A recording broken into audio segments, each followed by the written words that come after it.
Now next, we'll meet Donna. Donna has been out of prison for about 6 months and recently began working at a Dairy Queen in Columbus, Ohio. It's her first job after being released from prison. Her life is starting to get back on track. Here's her story. My biggest struggle before incarceration was that I didn't have any self-esteem and I did everything to please others and didn't take time to please myself, and that's how I ended up in trouble. It was making choices to help other people. Issues with alcohol, I thought alcohol was, the answer for everything, so, I spent more time in the bars and carrying on like a fool, and incarceration, in all honesty, I can say saved my life and probably somebody else's. And then that's being honest. I did a program while at Marysville that made me realize that I could have killed myself or somebody else with my alcohol issues. And I could have been incarcerated for something much worse than what I did. And I've learned to stay sober and how to do it. I've learned that I can't do everything to please everybody else. I gotta please me first. I have to be happy. I have to be inside happy before anybody around me can be. But since coming out, the major struggle was finding a job.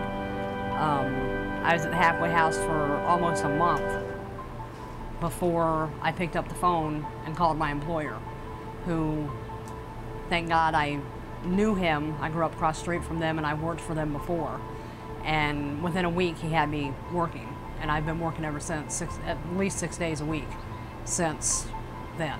So since March 28th or 29th, something like that, I've worked 6 days a week, nonstop. They're supportive, best bunch of people I could ever be around. Work all the hours I want. I'm at home now. I still have to call and do my thing with the halfway house, but I have so much more freedom.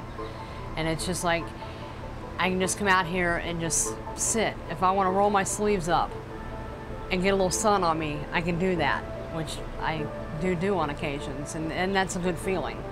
And I don't have to look over my shoulder and look for a corrections officer and say, oh, gotta pull my sleeve back down, so that I don't get in trouble. I can just sit and be comfortable and be me.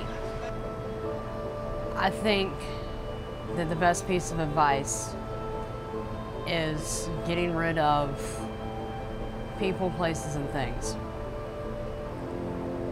Because if you hang around those old people, because I've had several of them since I've been home call, hey, let's go do, no, I can't do this.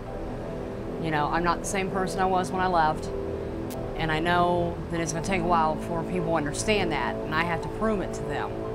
But that has a lot to do with it. I've had to do a lot of no's. No, I'm not going anywhere with you. No, you can't come over and see me.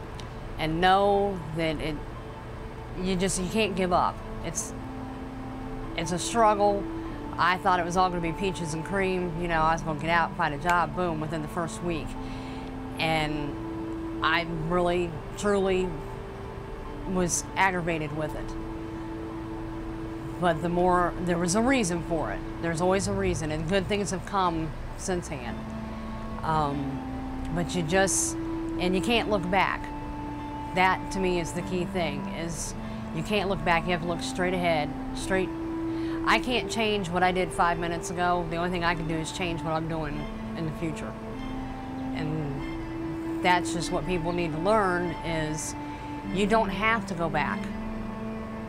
You don't have to settle for less, but you also don't have to live large. Just find a comfortable medium.